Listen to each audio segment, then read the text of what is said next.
Un jour, un camarade impressionné par le talent en calcul de Aseli lui demanda: Aseli, comment as-tu résolu cela si vite? Les yeux remplis d'admiration, Aseli répondit avec modestie: J'aime pratiquer, cela m'aide à mieux comprendre.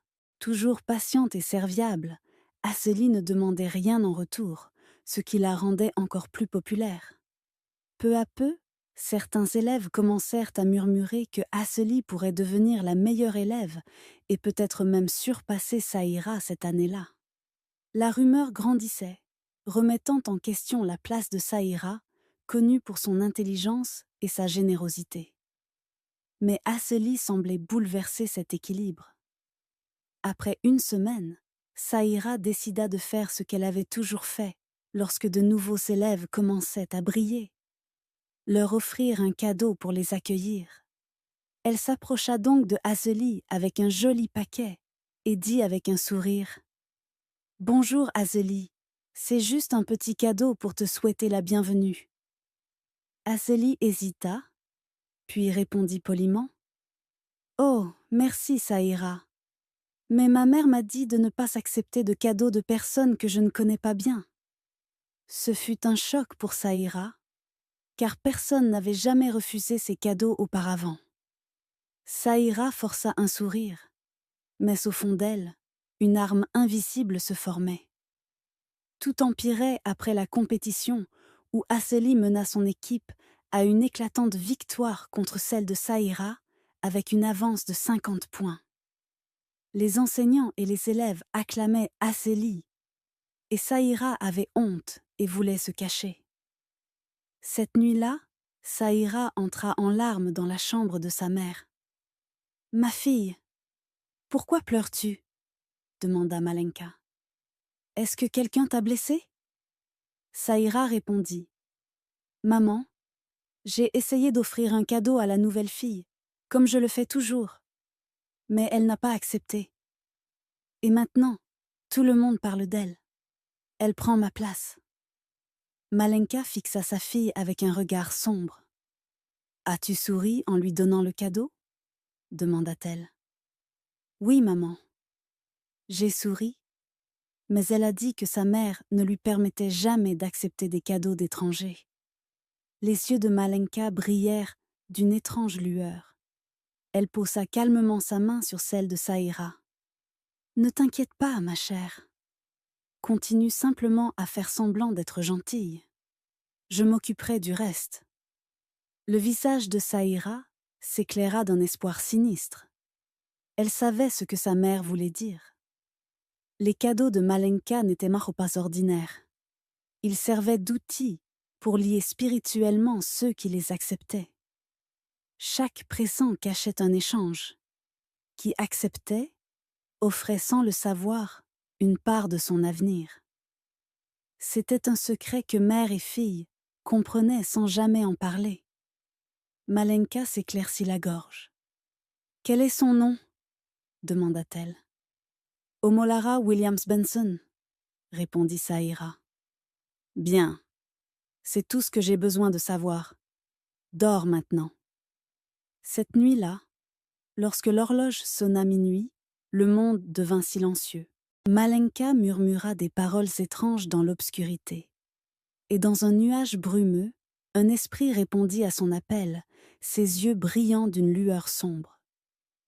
Lorsqu'elle termina son rituel, elle disparut sans laisser de traces, rendant la chambre aussi calme qu'avant. Le lendemain, quelque chose semblait différent chez Asli. À chaque nouveau cours, elle se trompait, riait sans raison, et ses camarades la regardaient avec étonnement. Elle-même ne comprenait pas ce qui lui arrivait. Quand elle tenta d'en parler à sa mère, Nivara, une femme très occupée, celle-ci n'avait jamais le temps de l'écouter. Désespérée, Aseli pleurait seule dans sa chambre, se demandant ce qui n'allait pas. En mathématiques, alors qu'elle était autrefois la première à lever la main, ce jour-là, elle tenta de répondre à un exercice. Le professeur l'appela. « Bien, Aseli, viens résoudre ce problème. » Tremblante sous les regards de ses camarades, elle se leva, prit le marqueur. Mais au moment où ses doigts le touchèrent, une étrange décharge électrique traversa son corps. Effrayée, elle laissa tomber le marqueur, sa main comme brûlée. « Azélie, qu'est-ce qui se passe ?» demanda la professeure agacée. Azélie balbutia. « Je ne sais pas, madame, ça me fait bizarre. » La professeure, perdant patience, répliqua. « Arrête d'inventer des histoires. » Quand Azélie tenta à nouveau, la sensation s'aggrava, et elle retira précipitamment sa main. Exaspérée, la professeure la renvoya à sa place, déçue et visiblement irritée.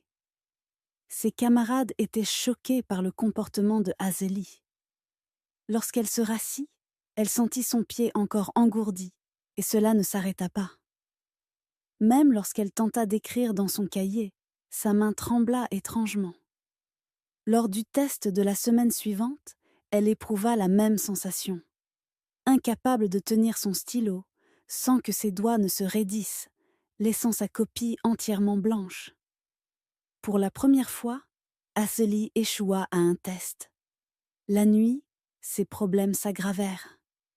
Chaque fois qu'elle s'endormait, elle se retrouvait dans un lieu sombre, entourée de silhouettes au visage blanc, tandis qu'un être mystérieux plaçait de la nourriture devant eux. Le visage de l'étrange personnage était dissimulé, mais elle entendait des murmures, comme s'il récitait des incantations.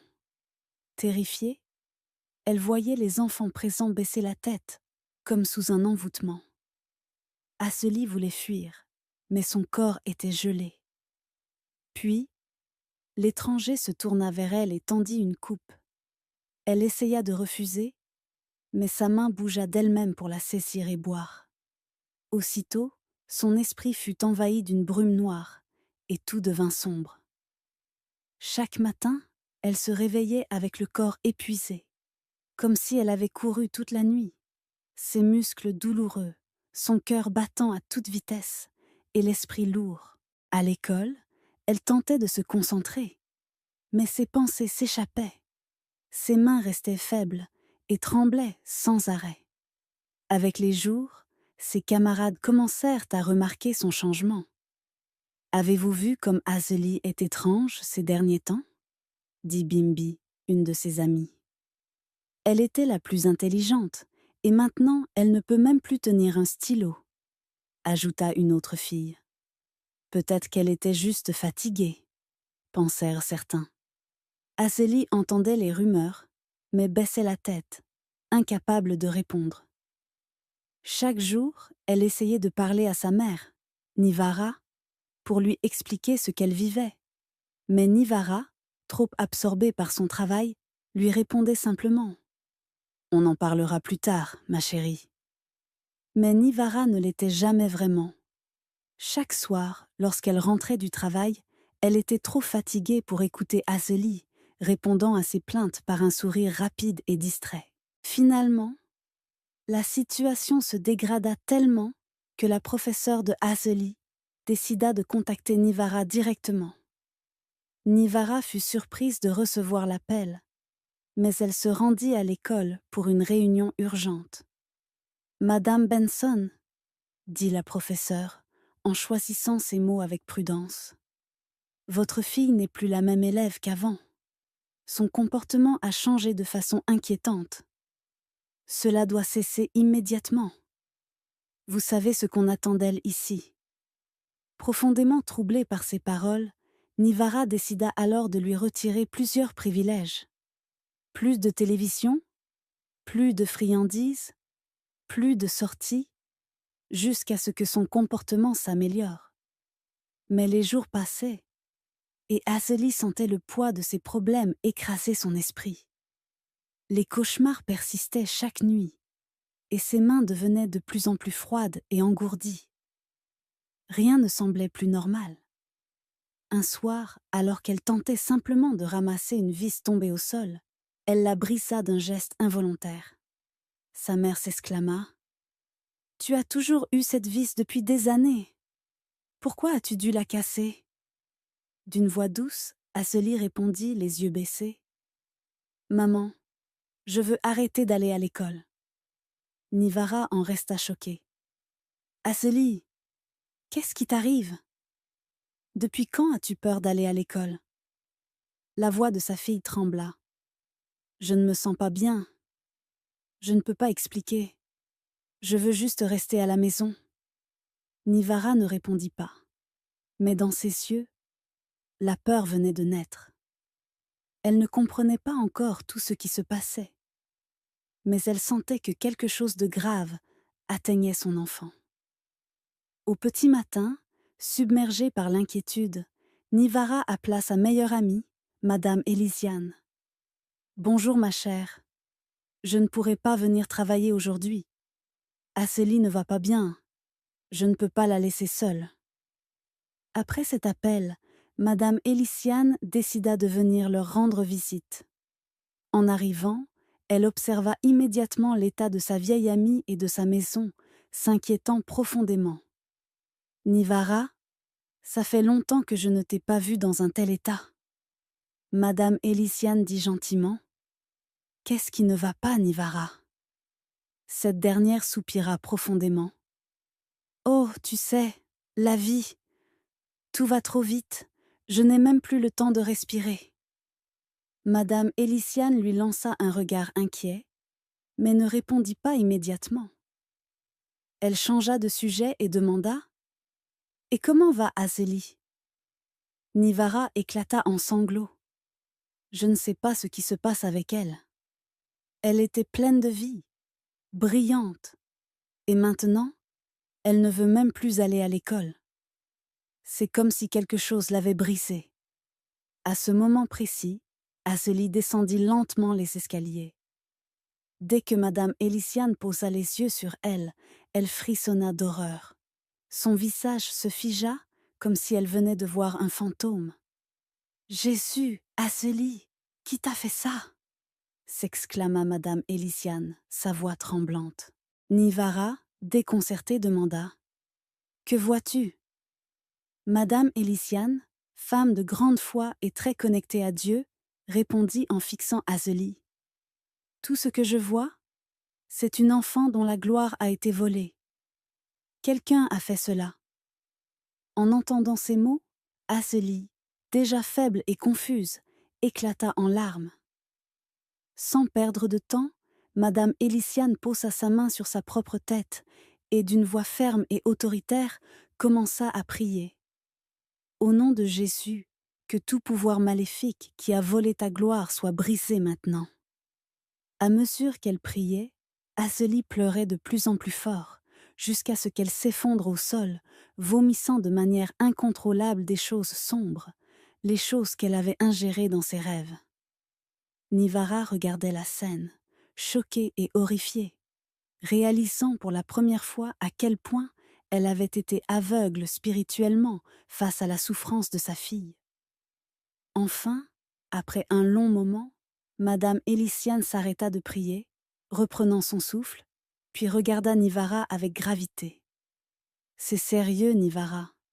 Mon Dieu, tu étais tellement absorbée par ton travail que tu n'as pas vu ce qui arrivait à ton propre enfant. » Submergée par la culpabilité, Nivara s'agenouilla auprès de Aseli, l'enlaçant, éclatant en excuses et en larmes. « Je suis désolée, ma fille. Je t'ai laissée sans protection. » Pendant ce temps, Madame Elysiane posait doucement des paroles de bénédiction dans toute la chambre. Ressentant pour la première fois depuis longtemps le poids douloureux de ses erreurs, Nivara comprit tout ce qu'elle avait perdu et décida soudainement de ne plus jamais laisser la lumière être arrachée à sa fille. Après ce jour, Nivara et Aseli passèrent tout leur temps ensemble en prière, étudiant la Bible chaque matin, lisant des versets et demandant à Dieu protection et guidance. Avec le soutien constant de sa mère, Aseli commença à ressentir une restauration intérieure, et petit à petit, elles avancèrent dans la foi. De manière surprenante, les cauchemars et les phénomènes étranges cessèrent aussi. Lorsqu'Aseli retourna à l'école, Elle se sentit forte, concentrée et préparée. Ses performances étonnèrent tout le monde. Elle domina sa classe, réussissant brillamment tous les tests et toutes les questions. Lors de la cérémonie annuelle, elle fut couronnée meilleure étudiante. Certains camarades étaient étonnés, mais Nivara, observant sa fille depuis l'assemblée, sentit une immense fierté s'élever en elle. Ce jour-là, tandis que Aseli rentrait en courant à la maison, elle cria avec excitation : « Maman, maman, où es-tu » Nivara répondit : « Je suis là, viens ma chérie, que se passe-t-il » Essoufflée mais radieuse, Aseli s'écria : « Maman, tu ne vas pas y croire, j'ai gagné. Je suis devenue la meilleure de toute l'école. » Mais ailleurs, Malenka, la mère de Saïra, ressentit l'échec comme un coup violent. Remplie de rage, elle descendit dans sa chambre en colère, posant sa main sur le lit et murmurant : « Ne vous inquiétez pas, le grand tour n'est pas terminé. » Cette nuit-là, alors qu'Aseli dormait paisiblement, Malenka entama un rituel sombre, chantant dans la nuit, apparaissant dans la chambre d'Aseli comme une ombre menaçante. Alors qu'elle finalisait son sort, une force surnaturelle se retourna contre elle. À la maison, Nivara, ressentant une urgence intérieure comme jamais auparavant, se réveilla en sursaut et se mit à prier avec ferveur. « Seigneur Tout-Puissant, au nom de Jésus, que tout pouvoir qui s'élève contre mon enfant ou ma famille soit consumé par le feu divin. Au nom de Jésus. » À cet instant précis, une lumière éclatante emplit la pièce et une chaleur intense s'abattit sur Malenka. Projetée au sol par la puissance du feu spirituel, elle hurla, terrassée, incapable de se relever. Alors que les flammes la consumaient, Malenka hurla de douleur, secouant violemment ses mains, avant que son visage ne se déforme sous la puissance spirituelle et que son corps disparaisse soudainement de la chambre pour réapparaître, écroulé, dans sa propre maison. Étendue sur son lit, sa peau marquée par les brûlures invisibles, elle gémit de douleur. Saïra, réveillée par ses cris, accourut. « Maman, maman, que se passe-t-il » Malenka, haletante, répondit faiblement. « Je ne sais pas. Le feu, il ne s'arrête pas. » Horrifiée, Saïra vit sa mère tordre ses mains de douleur et pleurer en appelant à l'aide. Désespérée, elle comprit qu'elle devait agir. Le lendemain matin, à l'école, Saïra marcha d'un pas lourd vers Aseli, le visage ravagé par l'angoisse et les yeux remplis de larmes. Tremblante, elle dit : « Aseli, s'il te plaît, j'ai quelque chose à te confesser. S'il te plaît, écoute-moi. J'étais jalouse de toi, et j'ai demandé à ma mère de te faire du mal. Nous sommes responsables de tout ce que tu as vécu. S'il te plaît, demande à ta mère d'arrêter le feu. Ma mère souffre, elle ne peut plus le supporter. » Aseli resta figée, incapable de croire ce qu'elle venait d'entendre. Elle regarda Saïra, glacée par la révélation. Saïra, pleurant à chaudes larmes, ajouta : « Je suis désolée pour tout. Je vous en supplie, sauvez ma mère. » Puis, sans attendre de réponse, Saïra fit demi-tour et s'éloigna, la honte l'étouffant. À la fin de la semaine, des rumeurs se répandirent dans toute l'école. Saïra et sa mère, Malenka, avaient disparu. Certains disaient qu'elle s'avait déménagé dans une autre ville.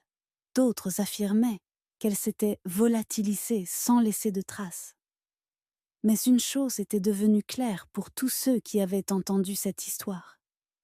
Il existe des limites à tous les pouvoirs, et tromper l'innocence peut détruire bien plus qu'on ne l'imagine.